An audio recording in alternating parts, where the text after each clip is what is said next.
First, put all the onions you got in oil and let them get brown. And keep them in oil as long as you want till they get brown. Don't worry about the time, just let them get brown first, because different onions will take different amount of time. But onions should be cooked first.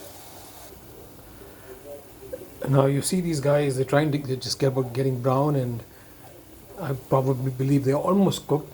I would want to get them a little bit more brown, but because we're making chicken and it's not fish, I could let the rest of the cooking happen when it's with tomato. So this should be okay. So now that the onions are kind of 3/4 cooked, you have the oil over here. This is most of the onions, so you got some oil over there. We got tomatoes, right? We got tomatoes, we got green chili, we've got garlic, we got ginger over here, which I'm gonna grate, and I've got coriander that goes at the very end, and then I've got masalas. So masalas, what I'm gonna use depends on the kind of flavor that I want to get. So I usually go on smell. I probably smell, each of those and decide what smell I want, and then kind of take a mix and put it in. But before I put the masalas in, the first thing I gotta put in the oil is the green chilies, because the green chilies gets that tangy, the spice level in the oil first, and then rest of everything else goes in after the green chilies. And it's already been tinged by the smell and flavor of onion, so that's okay. So what I've got here is green chilies, garlic, ginger grated, the garam masalas I wanted my way, red chili powder, turmeric powder, black pepper, salt, and a little bit of sugar, maybe around 1/4 of a teaspoon.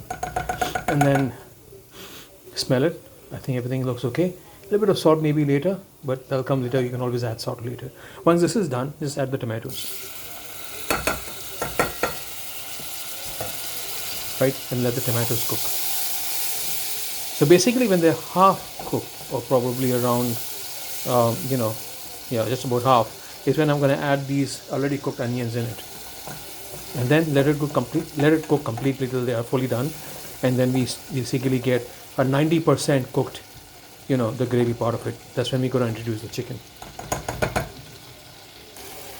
So when the tomatoes start looking like this, introduce the onion.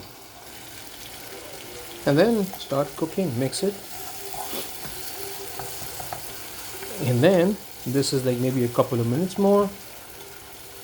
Gas is on full. I love the smell. Maybe I might add a little bit of garam masala, a little bit of black pepper later. The salt seems okay smell wise. So like most people would want to kind of just go by taste, when you're cooking, to see how the flavor's progressing. I go mostly by smell. But everybody has their own preference. I'd rather people usually take a small spoon and kind of lick and see if it's okay, and then probably see how much you want to add or remove. For me, this smells brilliant, so I'm just going to wait for it to get a little bit more darker. Once the oil starts coming out completely, that's when I'm going to introduce the chicken and let it saute. So as you can see, the oil's coming out of the masala that I made. You can keep this masala overnight, a couple of days. You can make lots of it and keep it. Just add the meat in it. You can start making it. It's that easy. Now this is probably the time I want to add the chicken in it. For me, this is perfect. Some people think it's overcooked. I love it this way because the masala becomes consistent when you mix it later. Now we wait for the chicken to lose its water and then gradually start cooking in its own juices.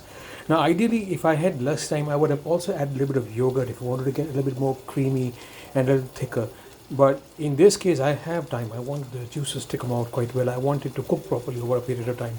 So I put the flame on low, minimal, and I'm gonna kind of let it simmer and let the juices come out and kind of get into the flavor. The smells are brilliant. I think I put a little bit of sugar, turmeric, black pepper. I mixed out the garam masalas, put a little bit of the goda masala, the normal garam masala as well, along goda masala, a little bit of that chana masala, mix all of it together, got the smell that I wanted for the flavor that I wanted. Now it's all done, it's cooking. Let's give it around 5 minutes and see how it's done. So did some work on my laptop for 5 minutes till the chicken cooked. Let's have a look how it's looking. Wow, not bad. The smell is brilliant. Maybe a couple of minutes more, it's almost done. The oil's coming out, gravy looks brilliant, chicken looks cooked. I think we're almost done. Let's have a look. Put it on for another couple of minutes. Oh boy, brilliant. Smells fantastic, looks amazing. I think the chicken must have been cooked by now. Just take one piece and try to cut it. Goes in perfectly. The chicken's cooked as well. You can see the oil coming out, gravy's cooked. The smell is brilliant. So, another 30 seconds.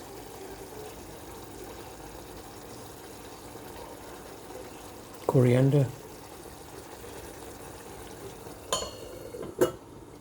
And then switch it off. It's done. We call this chicken a la Bombay, a la burnt onion. Hope you enjoy it.